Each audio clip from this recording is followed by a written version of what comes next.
जब भी कोई घटना, विषय, मुद्दा या परिवर्तन समाज को झंझोड़ता है, उद्वेलित करता है, तब शुरू होती है एक बहस।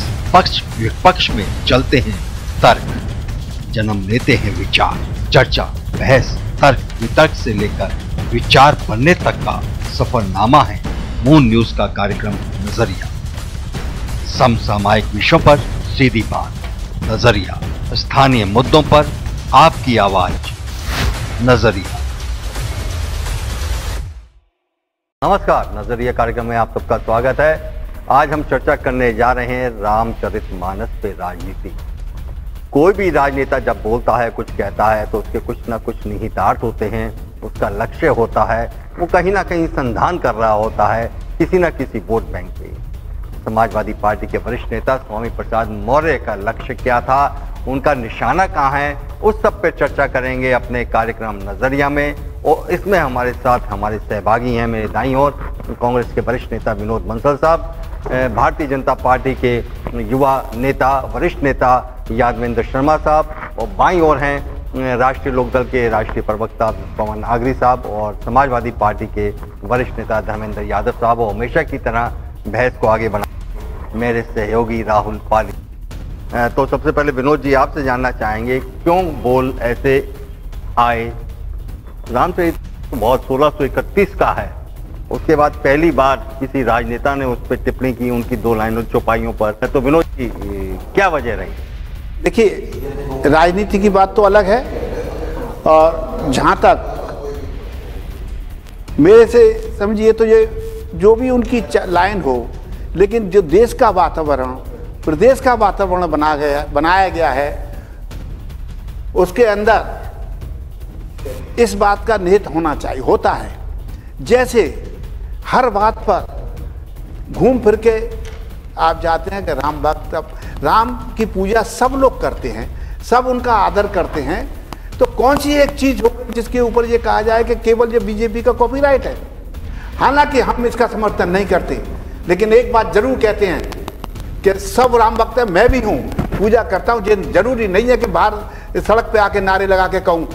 और मैं कहता हूँ बहुत से लोग, मैं तो चैलेंज करता हूँ, जितने लोग आते हैं कहते होंगे मैं हनुमान चालीसा पढ़ सकता हूँ, मैं हो सकता है कि मैं आरएसएस के नहीं रहा, कुछ रहा हुआ कभी, आरएसएस की प्रार्थना पढ़ सकता हूँ। नहीं पढ़ सकते हैं उसमें से 70% लोग, और लेकिन राम भक्त जरूर कहलाएंगे।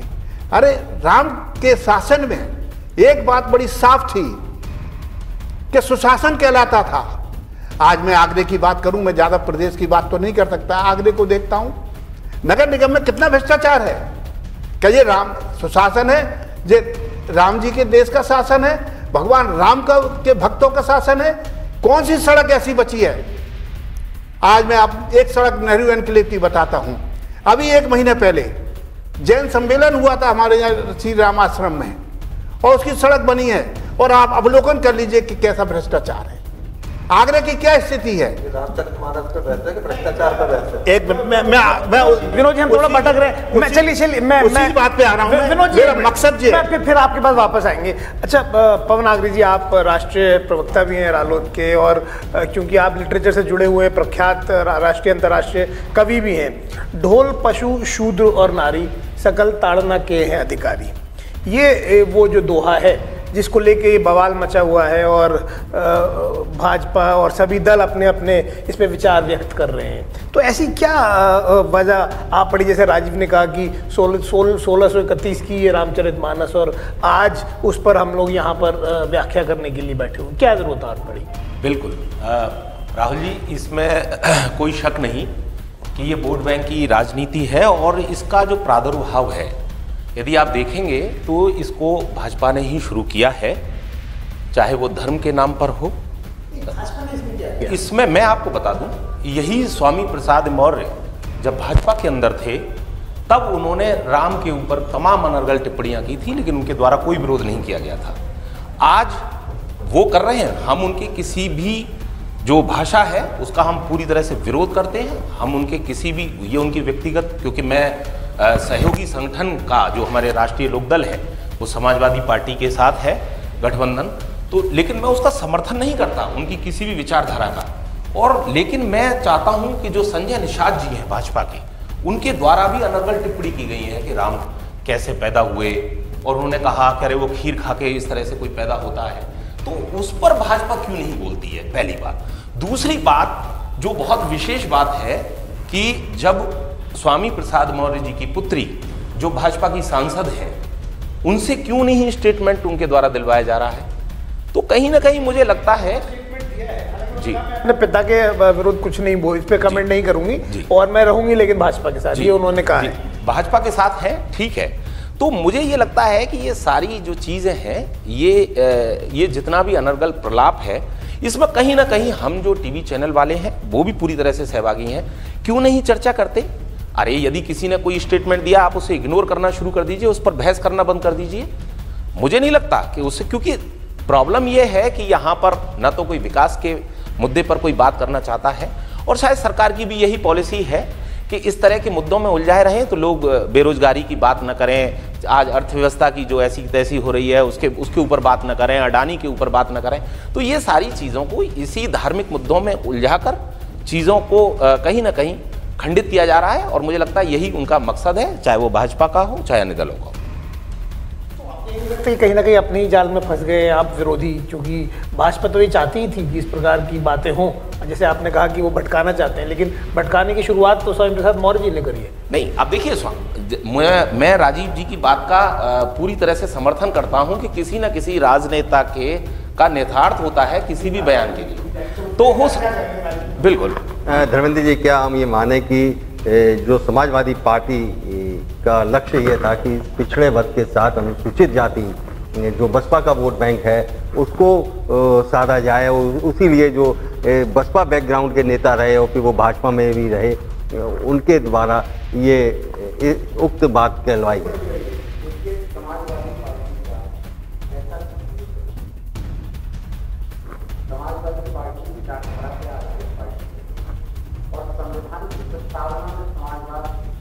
का उल्लेख है, धर्मनिरपेक्षता का उल्लेख है, हम लोग उसको लेके चलते हैं।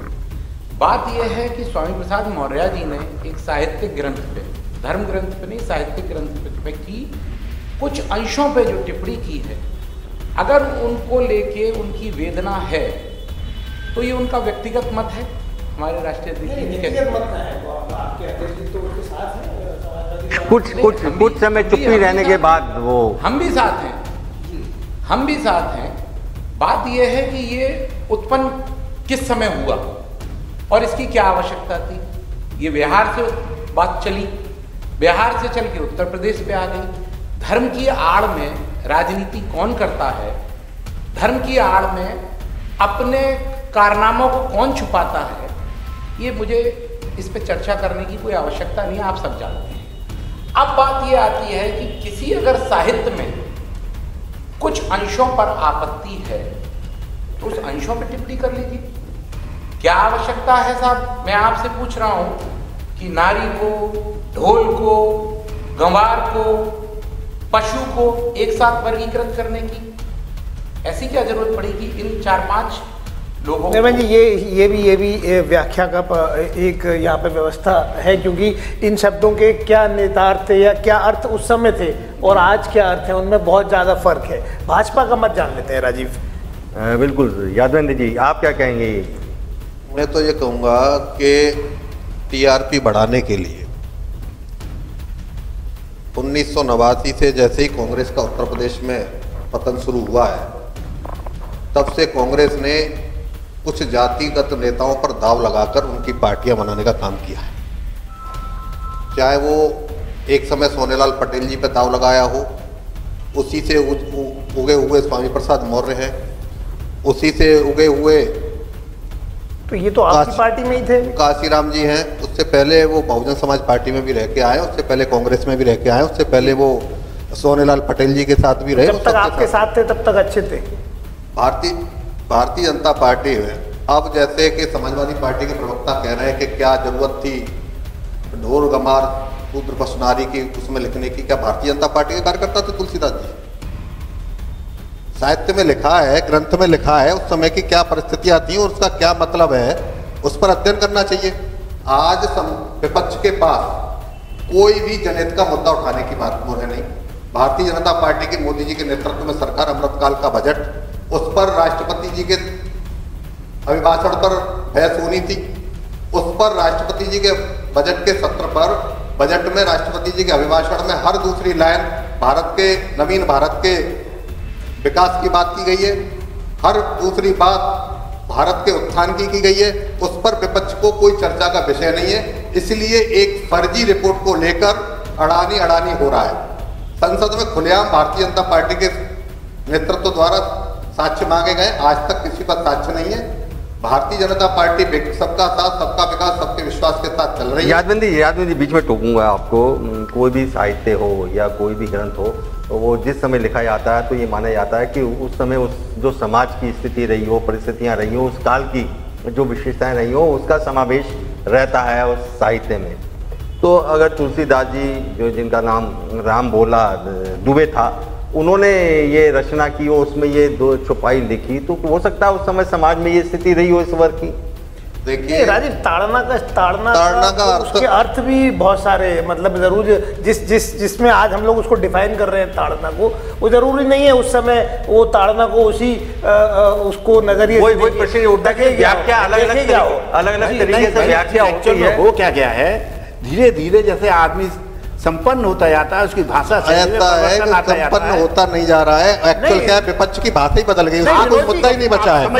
राम जन्मभूमि, राम भक्तों पे गोली चलाना सांप्रदायिकता नहीं थी।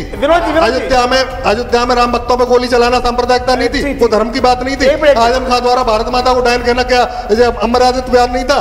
लगातार समाजवादी पार्टी, बहुजन समाज पार्टी, और मैं ये पूछना चाहता हूँ, विश्वास कर सकते हो आप? जब टेस्ट देवी है सीता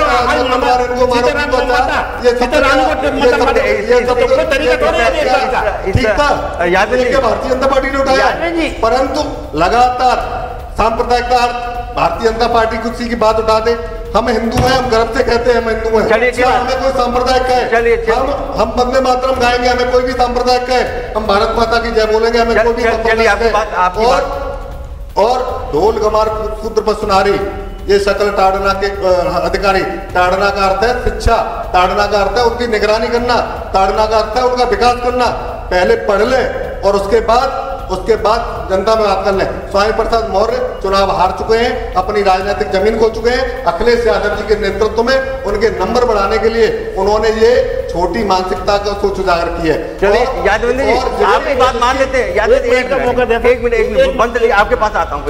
चलिए यादव जी, मान लिया आपने व्याख्या की, उस समय जो उस शब्द जो ताड़ना के शब्द थे उसको व्याख्यात किया आपने, लेकिन क्या ये व्याख्या संघ प्रमुख अगर करते, लेकिन उन्होंने कहा कि ये चौपाई या ये इस तरह की बात उस समय जो पंडितों ने कही है, उन्होंने चौपाई पर नहीं कहा है। उन्होंने रविदास जी की जयंती पर उन्होंने कहा कि भारत के अंदर कोई जात प्रथा नहीं थी।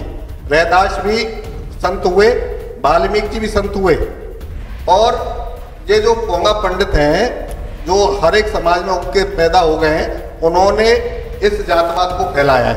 उन्होंने कोई किसी जाति पर नहीं, पंडितों ने फैलाया जातिवाद, उन्होंने किसी पर नहीं कहा। उन्होंने एक पंडित माने महाराष्ट्र में विद्वान कहते हैं, जो जिसे हम अरबन नक्सलवाद कहते हैं, ऐसे जो तथाकथित विद्वान हैं। देखिए आप पंडितों को अरबन नक्सलवाद पंडित कहा, तो पोंगा पंडित कौन सी? अरे कबीरदास जी ने पोंगा पंडित कहा। भाई आप कह रहे हो, आप कबीरदास जी पे, मैं तो आपको उठाऊंगा। कबीरदास जी ने पोंगा पंडित कहा है।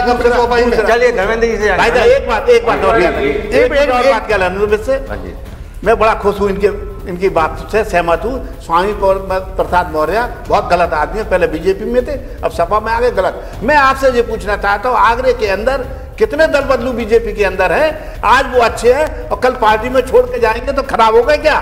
अरे आज बता के तो हमको आगरे के अंदर अपना माल नहीं रखा जा रहा है। 40%, 40%, 50% कांग्रेस से झंडा उठाने वाले आगरा के अंदर आपका माल ही नहीं बचा है। हम कह रहे हैं कि कुछ नहीं बचा, लेकिन तुम्हारे पास क्या है? दल बदलू हमारे पास 19 राज्यों में स्पष्ट बहुमत की सरकार है। हमारे पास 9 साल से लगातार मोदी जी के तुम्हारे पास है आपके पास एक छत्तीसगढ़ बचा है, वो भी कुछ महीनों में चला जाएगा। आप अपने दल की चिंता करिए, आप अपनी विचारधारा की एक एक करके बात करिए, इस तरीके से बात नहीं होगी। हाँ, मैं ये कह रहा हूँ कि मैं कह रहा हूँ बहुत अच्छा है ये दल बदलू जितने आए उनके ऊपर निगाह रखना।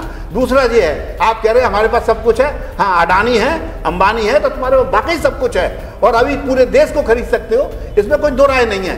लेकिन जो वास्तविकता है जो बुद्धिजीवियों के बीच में होती है, जो गलत काम होगा उसका नतीजा मिलता है। हमारे यहाँ कहा है जैसा करोगे वैसा भरोगे। विनोद जी देखिए, विनोद जी अंबानी जब यूपी की सरकार थी तो अंबानी यूपीए का था।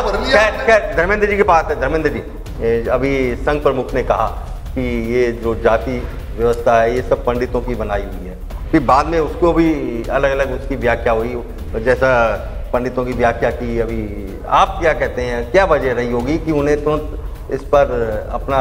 देखिए ऐसा है, प्राचीन काल से लेके आज तक जो कुछ भी हुआ, ये जो अंश हैं ये उसका प्रत्यक्ष उदाहरण है। और हम तो ये कहेंगे, स्वामी प्रसाद मौर्य जी का व्यक्तिगत मत है कि इन्हें हटाया जाए। संविधान हमें ये राइट देता है, आप अगर आस्तिक हैं तो मैं आप पे उंगली नहीं उठा सकता, मैं नास्तिक हूं तो आप मुझे नहीं रोक सकते, मेरी क्या विचारधारा है। ये भारतीय संविधान हम लोगों को सबको अधिकार देता है। आस्था बेहद व्यक्तिगत विषय है, इबादत बेहद व्यक्तिगत विषय है और इसका अधिकार हमें संविधान ने दिया है और हमारा संविधान धर्मनिरपेक्ष है। देखिए एक मिनट, इससे भी ज्यादा खराब बात यह है, हम लोग रामचरितमानस को लेके इतनी बड़ी बहस कर रहे हैं।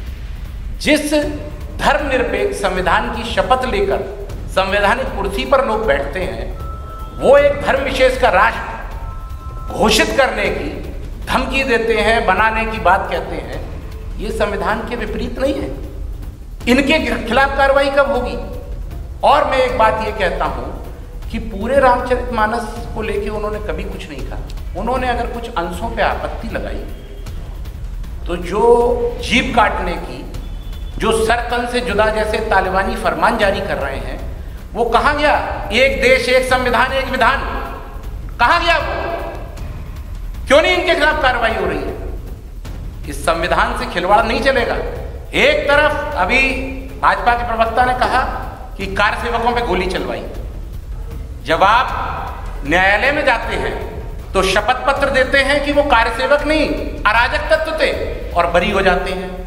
ये दो अर्थी चरित्र नहीं चलेगा। इस देश में दो अर्थी चरित्र चल रहा है, एक गॉडसे की विचारधारा है और एक महात्मा की विचारधारा है, गांधी की। आप समझ लीजिए, महात्मा की विचारधारा आपको मजबूर करती है। आप कमरे में गॉडसे की पूजा करते हो और 2 अक्टूबर को आपकी मजबूरी होती है राजघाट पर जाके सर नवाना।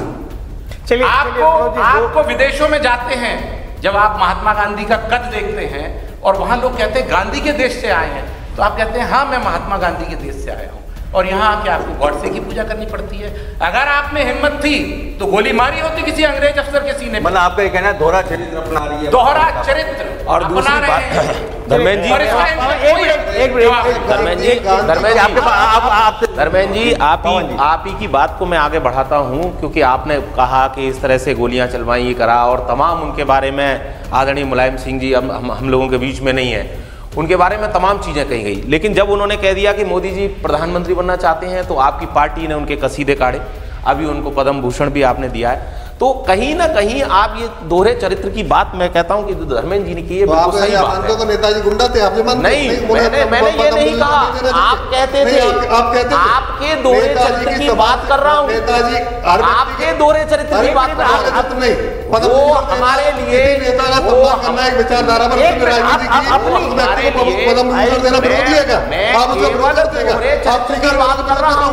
केवल दोहरे चरित्र की बात कर रहा हूं। हमने नेताजी हमारे लिए आदरणीय थे, आदरणीय हैं, आदरणीय रहेंगे। कुछ नीतियों का विरोध किया है, नहीं, पर नेताजी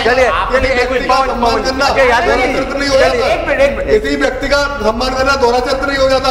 समाजवादी पार्टी के प्रवक्ता ने कहा कि गांधी जी सबसे पहले गांधी का विरोध किया तो समाजवादी विचारधारा ने किया, गांधी का विरोध सबसे पहले समाजवादी विचारधारा ने किया, गांधी का विरोध करते हुए लोहिया जी अलग हुए थे। चलिए आपकी बात मान ली, लेकिन यादवेंद्र जी क्या वजह है, यदि कोई योगी जी पे टिप्पणी करता है सोशल मीडिया में या कोई मोदी जी पे टिप्पणी करता है तो उसके खिलाफ तो FIR तुरंत हो जाती है, लेकिन जैसा अभी धर्मेंद्र जी ने कहा कि जीप काट लेंगे, गर्दन काट लेंगे या फलाना कर लेंगे, उसके खिलाफ क्यों कार्रवाई क्यों नहीं होती? मैं धर्मेंद्र जी से पूछना चाहता हूं, धर्मेंद्र जी को इतना दर्द स्वामी प्रसाद मौर्य पे तो आ रहा है, धर्मेंद्र जी पर उतना दर्द नहीं आया कि नुपुर शर्मा का समर्थन करने पर गर्दन काट ली गई कांग्रेस की सरकार में?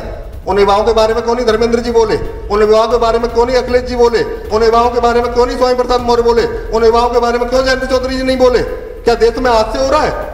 क्या कन्नौज के अंदर नीरज तिवारी की गर्दन काट ली जाती है, उस पर क्यों नहीं बोलते? इन्हीं जो पार्टी के राष्ट्रीय चुनाव में गर्दन कटवा लेते ब्राह्मणों की। चला रहे हैं प्रदेश में सरकार, योगी जी चला रहे हैं, धर्मेंद्र जी चला रहे हैं, अखिलेश जी चला रहे हैं। अगर किसी ने गलत बयानबाजी की है आप बोलो ना, क्रिया मैं क्यों, हम क्यों बोलेंगे?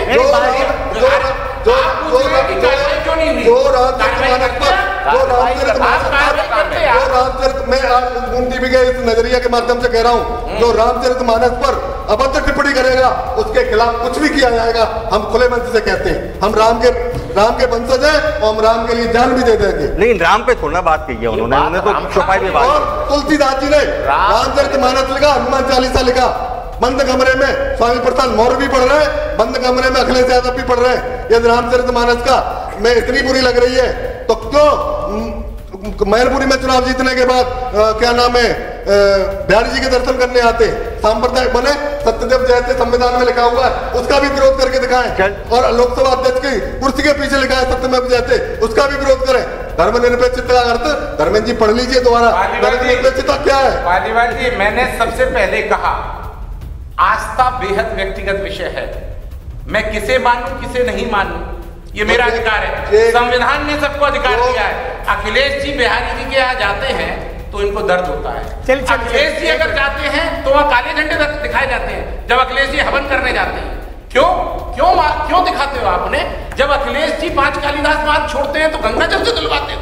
ये ऊंच नीच जात पात नहीं चल पाएगा संविधान के रहते हुए, ये देश संविधान से चलेगा, किसी धार्मिक ग्रंथ से नहीं चलेगा। चलिए, अच्छा विनोद जी, अब देखिए राजनीति तो कहीं ना कहीं हमारे देश में गई है, हमारे प्रदेश में गई है, धर्म आधारित हो गई है, हम माने चाहे ना माने। तो अब कहीं ना कहीं कांग्रेस इस समय पिछड़ती जा रही है, सपा कमेंट करती है कुछ, धर्म को लेके तो भाजपा करती है, ये नूरा कुश्ती चलती रहती है, और कांग्रेस हम देखते हैं कि ये कहीं ना कहीं हाशिए पर चली जा रही है। तो अब आप इसको कैसे, आप लोग मुख्य धारा में कैसे अपने आप को? राहुल जी ने जो यात्रा भारत जोड़ो यात्रा निकाली है उसका उद्देश्य ये है कि हमें सर्व समाज को लेकर संग चलना है। उसमें पीड़ित भी हैं, बेरोजगार भी हैं, मध्यम वर्गीय व्यापारी भी हैं। हाँ, आप सही कह रहे हैं कि यूपी के अंदर जब समय आता है तो हमने सब कुछ देखा है, बहुत सी सरकारों को पलटते हुए देखा है, बहुत से अच्छों को दल बदल करते हुए देखा है। इसी जनसंघ को हमने जनता पार्टी को विलय करते हुए देखा है जब इमरजेंसी के बाद ये सब एक हुए थे। तो ऐसा नहीं है, घमंड नहीं करना चाहिए। आज आप सोच रहे हो कि हम बहुत बड़ी ताकत के रूप में हैं, निश्चित रूप से जो भारत जोड़ो यात्रा है जो कि कन्याकुमारी से कश्मीर तक गई है उसका फर्क होगा।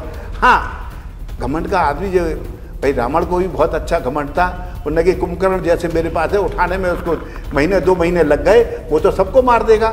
लेकिन ये भारत देश की धरती है, राम की धरती है, कृष्ण की धरती है, इसमें रावण और कंस का स्थान नहीं है। जो अराजक काम करेगा, गरीबों को सताएगा, परेशान करेगा, बेरोजगारों को रोजगार नहीं देगा और धर्म की आड़ में अपने हित साधेगा। अयोध्या को कहाँ भूल गए? 83 रजिस्ट्री, 2 रजिस्ट्रियों में कितना वो हुआ भ्रष्टाचार। चिंता मत करो, हिसाब यही चुकता होता है। मतलब इंतजार कर रहे हैं आप अपने वक्त का। पवन जी, हम तो यही कह रहे थे रामकृष्ण की धरती माने, हम तो इसीलिए आंदोलन कर रहे थे। आप मान तो ली रामकृष्ण की धरती नहीं है, वो भी कह रहे हैं देश संविधान से चलेगा, वो भी कहेंगे पवन जी देखिए, कहीं ना कहीं राजीव जी जैसे शुरुआत ही हमने करी कि राजनेता कोई भी कुछ कहता है तो ऐसा नहीं है कि एकदम कोई शब्द उनके दिमाग में आ गए और वो निकल गए। ये कहीं ना कहीं बहुत सोची समझी एक रणनीति और राजनीति होती है। और यहाँ भी हमको कहीं ना कहीं ये देख रहा है कि समाजवादी पार्टी जो कि पिछले चुनाव में उन्होंने पूरे दम से चुनाव लड़ा और मुस्लिम और यादव के गठजोड़ के बाद भी बहुत पीछे रह गए, रालोद भी साथ थी। तो अब उन्हें कहीं ना कहीं लग रहा है कि ओबीसी वोट चाहिए। और ये जो सारी जो टिप्पणियां की गई या जो सारा अब चीज़ ये अब ये पूरी जो हो रहा है इन शब्दों पर, तो कहीं ना कहीं ओबीसी वोट को लेकर है। तो आपको क्या लगता है इसमें कामयाबी मिल पाएगी? रालोद और आप तो दोनों साथी हैं। देखिए, मैं एक बात आपको बताना चाहता हूँ कि इस तरह की ओबीसी वोट को अपने पक्ष में लाने की ये कोशिश खुद माननीय प्रधानमंत्री मोदी जी ने अपने भाषणों में सब करते हैं। उन्होंने कहा मैं आपसे केवल ये कह रहा हूँ, नीच बोला गया, हमको ये करा गया, हम नीच हैं। देखिए, यानी उन्होंने हमें स्वीकारने में कोई दिक्कत नहीं है कि आज हर लोग ये देखिए राजनीति हम लोग कर रहे हैं, आप लोग कैमरे में माने चाहे नहीं माने, हम लोग सब जाति और वर्गों पर आधारित राजनीति है हमारे देश में होती है। तो मैं यही बात कर रहा हूँ राहुल जी, इसमें अंतर है। ये बीजेपी करे तो उसका अधिकार आप लोग तो इंतजार करो, इंतजार कर रहे हैं। मैं केवल इतना कहना चाह रहा हूँ, मैं दोनों से पूछूंगा कि जो आपका ये जो प्रयास है ओबीसी वोट को अपने पक्ष में लाने का, ये बात कह के शूद्रों को अपने, जैसे राजीव ने कहा कि भाई बीएसपी का वोट भी आप चाहते हैं, हालांकि शूद्र की परिभाषा भी अंबेडकर साहब ने खुद करी थी अपनी किताब में। उन्होंने कहा कि जो शूद्र आज हैं और जो वैदिक काल में शूद्र थे, उस शब्द का कोई भी आपस में तालमेल नहीं है, दोनों अलग अलग कॉन्टेक्स्ट में यूज करेंगे। चलिए, मैं फिर वापस उसी प्रश्न पर आता हूँ। क्या जो ये पूरा प्रयास हो रहा है समाजवादी पार्टी के द्वारा, आपको लगता है उन्हें कामयाबी मिलेगी ओबीसी वोट को अपने पक्ष में लाने में? जी, देखिए, ऐसा है, वोटों की राजनीति हो रही है, इसमें कोई शक नहीं है, और चाहे वो कोई पार्टी कर रही हो, लेकिन कहीं ना कहीं इस ध्रुवीकरण को जो हवा दी है वो भाजपा ने दी है। और मैं आपको बता दूं, उसकी पूरी ये शुरुआत कोशिश भाजपा तो कर ही रही है। देखिए, भाजपा तो कर रही है, सफलतापूर्वक कर रही है। भाई आज आप सफलतापूर्वक कर रही है, ओबीसी उनके साथ है आज, और उसको तोड़ने के लिए ये सारा प्रयास भाजपा, ये समाजवादी पार्टी के द्वारा किया जा रहा है। देखिए, चाहे वो बसपा का वोट हो, भाई बसपा का वोट भी समाजवादी पार्टी हो, चाहे राष्ट्रीय लोकदल हो, चाहे कांग्रेस हो, और चाहे भाजपा हो, किसी भी धर्म ग्रंथ पर या किसी भी साहित्यिक ग्रंथ की चीजों को लेकर राजनीति नहीं होनी चाहिए। होनी चाहिए का प्रश्न कहाँ है? होनी नहीं चाहिए। और उन्होंने यदि कोई भी चीज कही है, मैं आपसे कह रहा हूं, वो हमारी आस्थाओं का प्रतीक है। और कहीं ना कहीं, जैसे इन्होंने कहा कि संविधान के अंदर आपको अधिकार है, यदि कोई नास्तिक है तो वो नास्तिक रह सकता है, तो ये उसका अपना नियम है। और उसको लेकर और यदि भाजपा को यदि ये लगता है कि यदि पिछड़ा वोट यदि इसी में अटका हुआ है, भाजपा को कहाँ लग रहा है भैया? भाजपा ने थोड़ी कुछ कहा, नहीं कहा तो भाजपा समाजवादी पार्टी ने। फिर क्यों बार-बार विरोध भी वही है जी पालीवाल जी? विरोध तो वही हो रहा है कि हमारी जब प्रवक्ता ने कहा ना कि हम जो कुछ करेंगे, चाहे जो कुछ करेंगे, आपके पास भी आएगा, आपके पास भी आएंगे। हम लोगों से किया बिल्कुल। आपने कहा कि वोट बैंक की राजनीति, पिछड़ा वोट बैंक की राजनीति, बिल्कुल। शायद आपको पता है कि बिहार में इस समय सरकार किसकी है? एक सेकंड, उत्तर प्रदेश की बात नहीं पालीवाल जी, बात बिहार से उठी। बिहार के तारणाधिकारी जो थे, उन्होंने रामचरितमानस की इन चौपाइयों पर आपत्ति जताई। वहां से जो हवा चली वो उत्तर प्रदेश में आई, वहां सरकार थी, वहां तो ओबीसी के वोट आपकी बात मान ली। ये फर्स्ट फेस है जब हम चौपाई पे बात कर रहे हैं जी, और एक राजनेता द्वारा इसको उठाया गया। क्या सेकंड फेस ये माने, आपने कहा बिहार से वो चीज आ रही है जातीय जनगणना, क्या ये माना जाए कि सेकंड फेज में जातीय जनगणना की मांग उठेगी उत्तर प्रदेश में और उसके लिए आंदोलन होंगे? केशव जी भी पीछे नहीं रहे, उन्होंने भी समाजवादी पार्टी के एजेंडे में फर्स्ट फेज में जातिगत जनगणना जी, आप समझ लीजिए। स्वामी प्रसाद मौर्य जी का ये व्यक्तिगत मत, एक्सीडेंटल हो गया, नो एक्सीडेंटल, उनका ये व्यक्तिगत मत था। ये उनका मतलब पार्टी का मत नहीं, पार्टी का ये नहीं था कि आप ये बोलिए, उनका व्यक्तिगत मत है, वो पहले से भी बोलते रहे। दूसरा, इस पे राजनीति की मैं बात बता रहा हूँ। नरेश अग्रवाल जी जब सदन में थे, उन्होंने ऐसी निकृष्ट टिप्पणी की थी कि शर्म से जो धर्म को की आड़ में छुपने वाले लोग हैं वो शर्म से गड़ जाएं। वो आज कहाँ है? कहाँ है? देखिए वो जनता तो फिर देखिए जनता नहीं वो हो गए ये गंगा जल से और वॉशिंग मशीन से धोने वाला कौन सा आपके पास हुआ है? आप उनका विरोध क्यों नहीं किया उन लोगों आप ने? ये देखिए ना साहब, ये सब ये तो राजनीति है। आप अगर सिद्धांतों की बात करेंगे तो राजनीति हो ही नहीं पाएगी। सिद्धांतों पे राजनीति कहाँ हो रही है? कोई भी नहीं कर रहा। आप लोग तो सिद्धांतों की बात करिए। आप लोकतंत्र का चौथा स्तंभ है। मैं आपसे ये कहना चाहता हूँ, एक चर्चा इस पे भी कर लीजिए कि संविधान की प्रस्तावना पंथ निरपेक्ष और धर्म निरपेक्षता पर आधारित है, वो भी कर लेंगे। और संविधान की शपथ लेके कुछ लोग जो धर्म विशेष का राष्ट्र बनाने की धमकी देते हैं, और मैं धमकी ही कहूंगा या मांग करते हैं, क्या ये संवैधानिक है? अभी आप कहते हो कि स्वतंत्रता है बोलने की, अभी नहीं। अरे भाई तो उधर भी स्वतंत्रता है। नहीं, संविधान क्या होती है? संविधान से विरुद्धाचरण करने की स्वतंत्रता। संविधान परिवर्तन की मांग नहीं कर सकता कोई? क्या संविधान क्या हमारे ये करना भी कोई ये जुल्म है? अगर मैं कहूं कि भाई संविधान में परिवर्तन नहीं होता, तो संविधान में परिवर्तन नहीं होता। अरे देखिए लड़ाई तो यही चल रही है, उसमें परेशानी क्या है? क्या आप धर्मनिरपेक्षता हटाना चाहते हैं? वो हटाना चाहते हैं। कौन? हम तो नहीं हटने देंगे। तो आप मत हटने दो। अरे हम भाई राजनीति तो यही है ना भाई, वो हटाना चाहते हैं, आप मत हटने दो। इसे आप राजनीति मानते हैं? राजनीति नहीं है, हम समाज नीति मानते हैं। समाज नीति का है। देश में हिंदू, मुस्लिम, सिख, ईसाई, जैन, बौद्ध, पारसी सब सम्मान से रहते हैं। लेकिन सबको आप किसी का अधिकार नहीं छीन सकते मांगने का। अगर वो कहते हैं तो आप धमकी देंगे? धमकी कौन दे रहा है भाई? क्यों? तमाम लोग हिंदू राष्ट्र घोषित करने की बात करते हैं। लोकतांत्रिक तरीके से कोई भी बात रख सकता है। खैर यादव जी, क्या वजह रही स्वामी प्रसाद मौर्य जी का जब बयान आता है, उसके दूसरे दिन ही केशव प्रसाद मौर्य का बयान आता है कि जातिगत जनगणना होनी चाहिए, वाजिब मांग है। तो फिर जब वाजिब मांग है तो क्यों नहीं भाजपा सरकार, चाहे केंद्र की हो चाहे राज्य सरकार की हो, जाति की जनगणना को शुरू कर दी? तो जातिगत जनगणना का विषय है, वो सरकार का अपना विषय है। और जो भाजपा किस पक्ष में है? भाजपा चाहती है जाति जनगणना हो या नहीं हो? भारतीय जनता पार्टी ने अभी इस विषय पर अपनी कोई विचार अभी नहीं दिया है। जो बात संविधान की कह रहे हैं, केवल हिंदू संविधान से चलेगा, रामायण को गाली देना संविधान के अनुसार चलना है। इनका जो समाजवादी पार्टी का जो बेस वोट बैंक है, वो लगातार संविधान की धज्जियां उड़ाता है। वो इस भारत को पीएफआई क्या है, पीएफआई का विरोध क्यों नहीं करती समाजवादी पार्टी? क्यों नहीं मुसलमानों का विरोध करती समाजवादी पार्टी जो कट्टरपंथ की बात करते हैं? क्यों आजम खान ने भारत माता को उठाया, कहा समाजवादी पार्टी ने राष्ट्रीय महासचिव बनाया उसको? क्यों स्वामी प्रसाद मौर्य ने रामचंद्र नरेश गोयल जी, आपकी पार्टी में रह के लगातार संविधान पर, लगातार हिंदुओं की आस्था के केंद्रों पर हमला होता है।